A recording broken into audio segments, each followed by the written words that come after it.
You know, I still can't believe that this was confirmed out because I was so surprised by this being announced. Shaman King Flowers.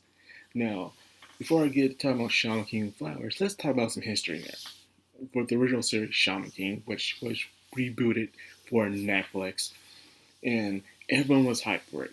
Because, we have to remember the Shaman King, especially that famous opening. So when it came out, and it adapted everything correctly. The art style was good. So what failed? What made it fail for people to lose interest in it just like this? I mean, like, people, I've seen polls where people chose the 4Kids version that came on Foxbox back in the day over the new reboot. Like, how did this reboot fail? Many people blame Netflix. People blame the animation for not doing the creativity of the important scenes very well compared to what the manga did. I went back and reread the manga after I finished the series. Like, yo, this is still good. They did things the way it's supposed to, so why wasn't it good? Something was missing in that. Maybe it was the animation, and it just didn't make people hype. Whatever it was terrible.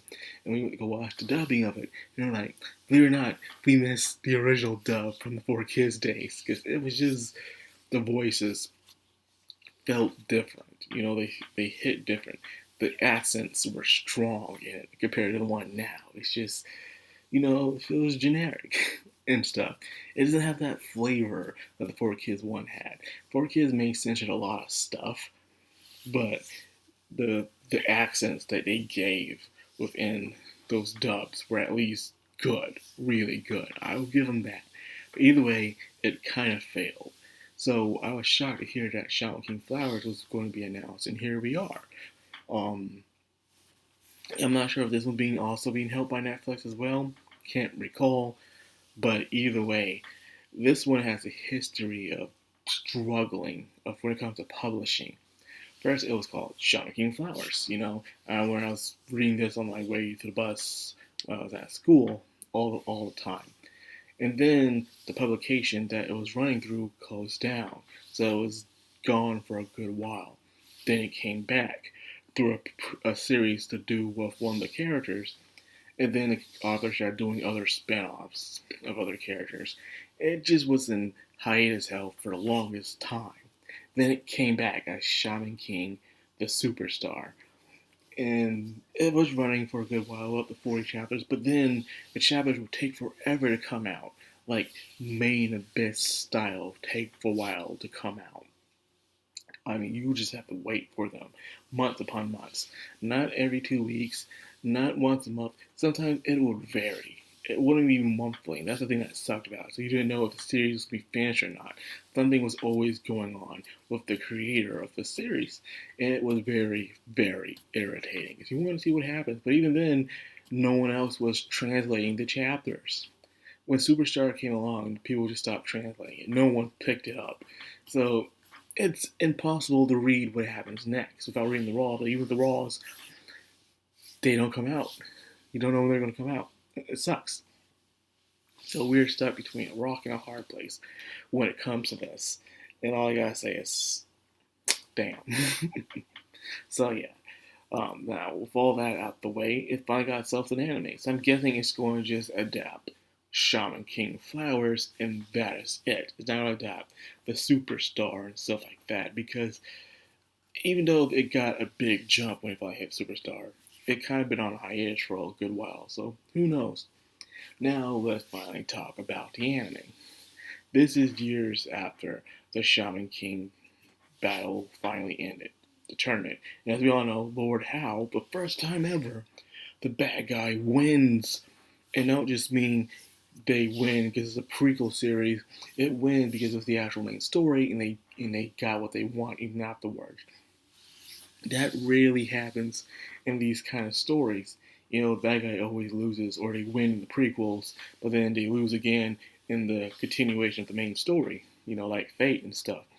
But no, it's different this time. Howe wins, but he doesn't want to, destroy the world this time. He gave Yo and his friends a chance to change the world and see how difficult it is.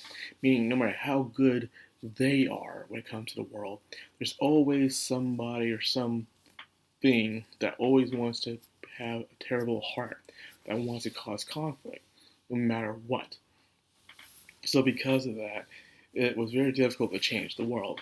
At the same time, one of the reasons why it was difficult because the former Shaman King, that's right, the former Shaman King, the one that created the world of, today of money and greed, refuses for how to change the world itself, saying that this is a utopia, and some people will be thinking, how is this a utopia?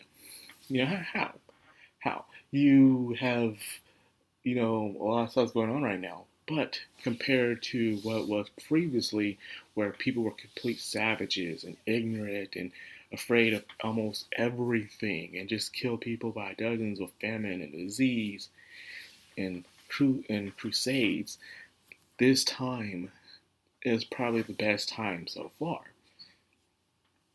And he believes that the change that Hao might bring would be worse. So this former Shaman King wants to make sure that it stays that way. It doesn't change. And so I'm guessing that's what's going on. The power of the world of money and greed seems to be better compared to the other worlds when it comes to religion or ignorance or the dark ages, so on and so forth. So, and how I want to get this guy out the way. Now, that being said, we focus on the main character here, Hana. Hana is the son of Yo and Anna, Sakura. After the Shaman King fight, they had a big duty of responsibility of proving how wrong, so they have to go around traveling the world trying to make it a better place. Him and their allies, by the way. So because of this, Hana was left behind. Compared to pretty much Hana was doing Boruto before Boruto even existed, is all I'm saying. However, Hana kind of had a good reason. His father was never there, nor his mother. He has no memories of them. But everyone goes around talking about how amazing he was around him. And also, he's probably an outcast when it comes to school. Or maybe he's smarter. I can't remember. Like I said, it's been a long time since I read this one. I need to pick it back up again, have refreshing my memory.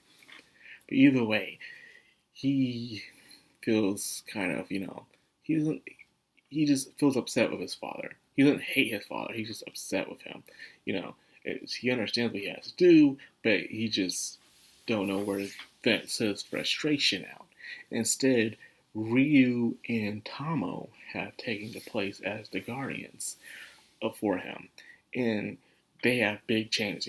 Time changes people. Ryu isn't the, you've seen Ryu change throughout Shaman King, where he was an ignorant sword fighter looking for a special place to be, to now a very wise guy who still has his immature side, as you can see in his first episode. And then Tamo was the shy, timid girl who was afraid to speak and, couldn't speak her mind and stuff, and had the crush on Yo. But now she's completely changed too. She has that furious side where she can act like Anna from time to time, and she's looking after him. But there's always been this rumor since Shaman King Flower started that Tamo and Ryu were a thing. I don't know. It's always been that way. It's like the author always put that in the air. Like, did they become a thing? Who knows? Because believe it or not, the author was very big on shipping when it comes to characters. Like, certain characters did end up together and stuff like that. Characters you do not see coming ending up together. And you will find out in this series who ends up together. Shocking results, by the way. But anyways, with that being said, just, like, he's different from Yo. He has a temper, he speaks his mind. He actually wants to do things, where Yo is kind of lazy, but yet still wise at the same time. Hana is very smart, but not wise, as you can see. And he doesn't mind throwing down a brawl and stuff like that. And he gets into trouble a lot compared to the others. And he's also able to do things faster than what Yo could do back in the day. Even though Yo was considered a genius, it's that thing where the next generation improves upon the former generation kind of stuff. So there's that. Anyways, make things short, he runs into someone who claims to be part of the House sector of the Asakura family.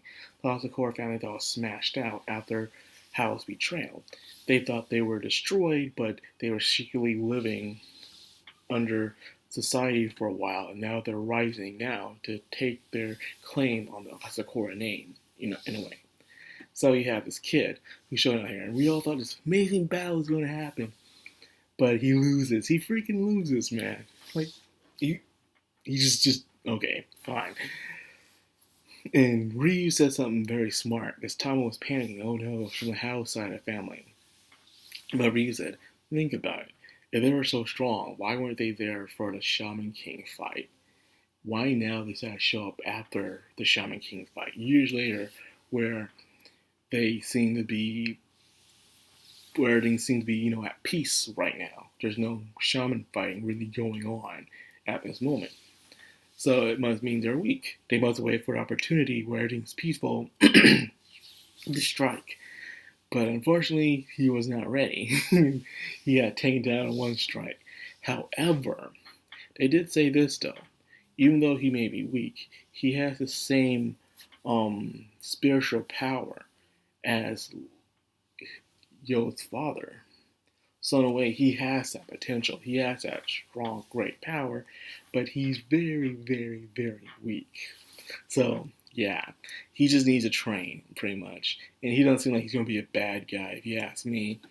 He's like just a kid that's just misguided, falling off of old tradition, one would say. And someone else shows up wearing a do-rag, just like Hana used to wear, but it has a patch symbol on it. So what's going on over here? Boy, this should be interesting. Despite me being seen as coming unsuspectedly, I'm still welcome it nonetheless. It gives me something else to talk about. So anyways, I hope you guys will come along with me for the ride, and let's see how this goes. I don't know how many episodes it's going to be. I don't know if it'll be 12 or 24. I'm kind of hoping for 24 would be nice, and then we'll see where the author will go from here, where they pick up the series again and, try to finish it. It's been too damn long. Like, this was the first, the Prodigy one, where you have the main character series and you have their children. They were doing it first, way before Broto or Bleach or the others. They were doing it first. Just saying. So, anyways, that's all I got for this video. I hope you guys enjoyed it. If you did, like, comment, subscribe, and of course, hit that bell icon. This has been Madcrownxox, all anime. Sign out.